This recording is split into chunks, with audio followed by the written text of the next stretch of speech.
Can you tell the Cody Kessler, Terrelle Pryor story? Because Cody Kessler came in last week for Blake Bortles, and he actually played better than Blake Bortles, but now he is back to being the number 2, and Bortles is still the guy, at least for now, as they go to London. But you were Cody Kessler's teammate.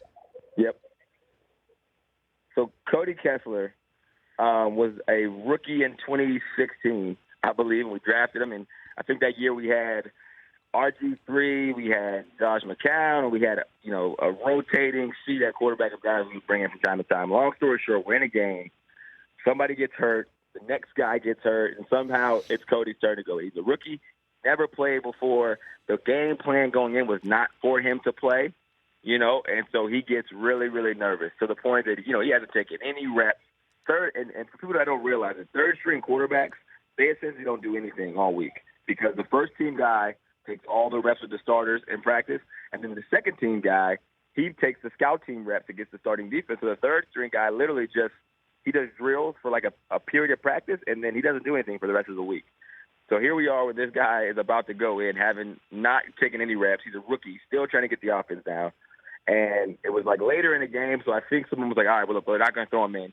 We have Terrelle Pryor on the roster who's now playing wide receiver. And they're like, hey, let's put in TP. So they go to Terrelle Pryor. They say, hey, TP, we need you to go start taking some snaps.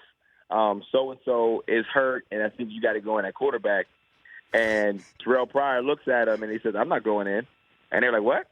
He was like, yeah, you don't pay me enough to play quarterback. I'm a receiver now. If you wanted me to play quarterback, that's another conversation we should have.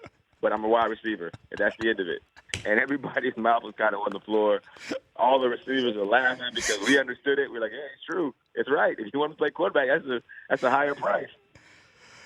And Cody Kessler had to go in.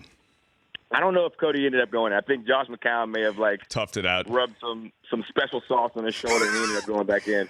But so his nightmare didn't even come true, but it was still the funniest thing I've ever seen.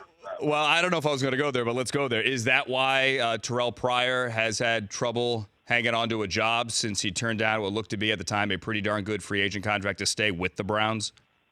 It's a gamble. It's a gamble. I don't know if it's the reason why he's had trouble. I think more than anything, it's it's a different world to be able to transition from a quarterback to a wide receiver. First off, there's one of 2,000 athletes that would ever be able to do it. And Terrell happened to be one of those guys. But in that, you don't change your mentality of a quarterback, right? So what you think is a big contract, what you think is a great deal, looks different from a receiver perspective to a quarterback perspective, or even what your command is in a room, what your role is in a room on a team. It's just different. It's not something that I don't think TP was used to because he studied. When he would be playing wide receiver, he would be making suggestions on what passes to throw in the goal line, or he would be telling us what the tackle is going to do, or the track the running back needs to take. And I'm like, look, you are flooding your mind with information you no longer need. Trust me. That stuff does not matter anymore. Stop looking at it.